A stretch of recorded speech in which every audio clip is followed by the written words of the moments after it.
Hi there, Jeremy Colvin here with rbasupplies.com. Today we're going to be reviewing this new coil kit that we got in stock called the Coil Master. The Coil Master is a very cool kit. Comes with 5 different size bits to allow you to wrap coils anywhere from 1 millimeter up to 3 millimeters in 0.5 increment. So there's a 1 millimeter rod, a 1.5, a 2 millimeter, a 2.5, and a 3 millimeter rod. You're able to wrap with wire anywhere from 20 gauge or possibly even lower up to 32 gauge pretty easily. Basically what you're going to do is select your rod and your corresponding cap for that rod. The kit comes with 5 caps that correspond to the 5 rods. Again, that's 1 millimeter, 1.5, 2 millimeter, 2.5, and 3 millimeter. So let's go ahead and grab one of the ones that's probably going to be most commonly used, which is the 2.5 millimeter rod and cap.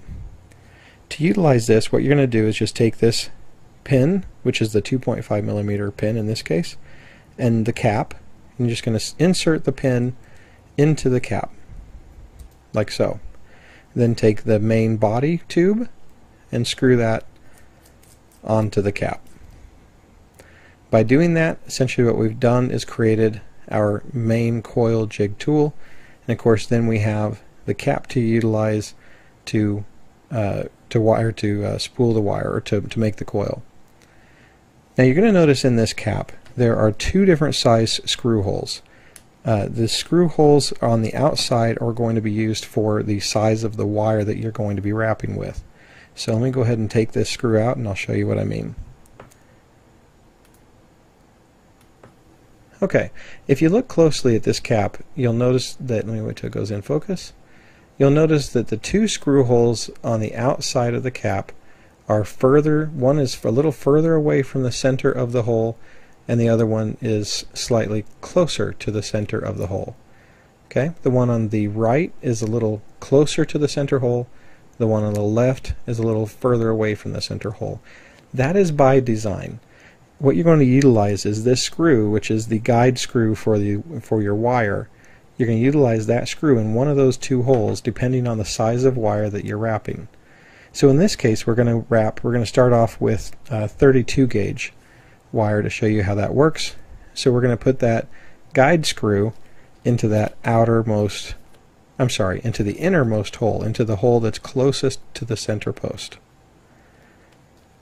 And essentially what you want to do is just tighten that screw down until it's snug. I've already pre-cut some 32 gauge wire just to make this easier.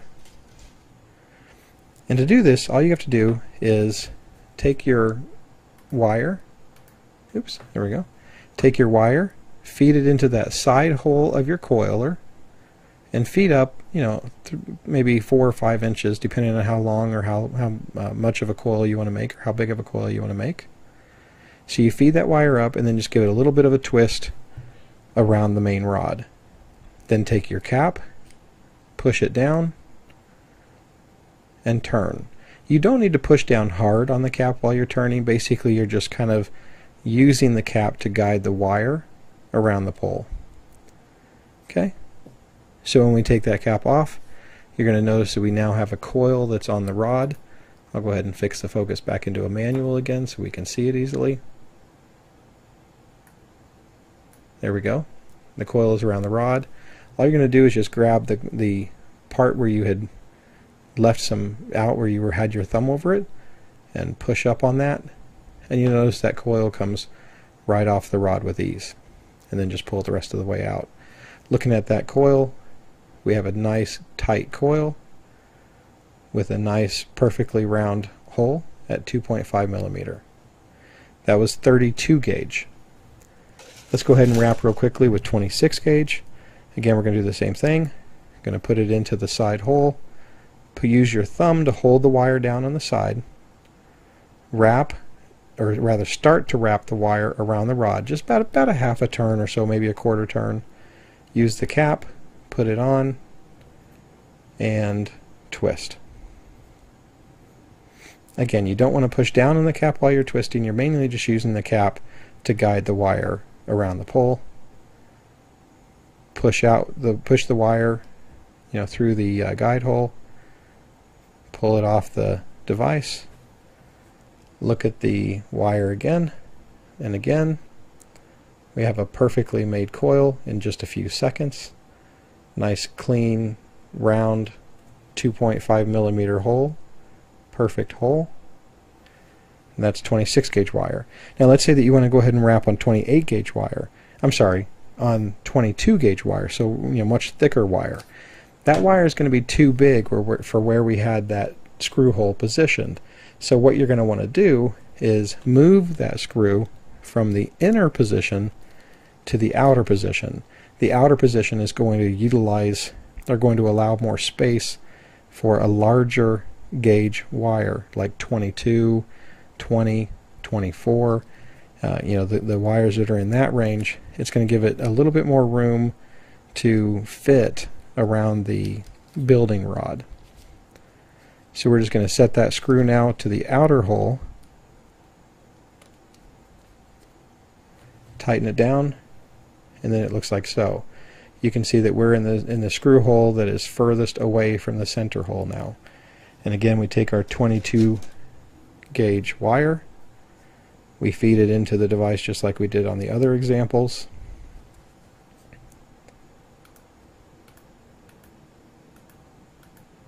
Okay, feed it into the device just like we did on the other samples. Oops, there we go. Start the turn. I like to do, like I said, about a quarter of a turn, and what that does is it just helps get the wire in the right position. Utilize the cap, put it over the wire, and twist. One of the things that I do on the thicker gauge wires is I kind of use my finger to hold the cap as it comes around as I'm turning it. I just kind of like to hold it in place. But again, within seconds, we just wrapped a perfect 22 gauge coil around that 2.5 millimeter post.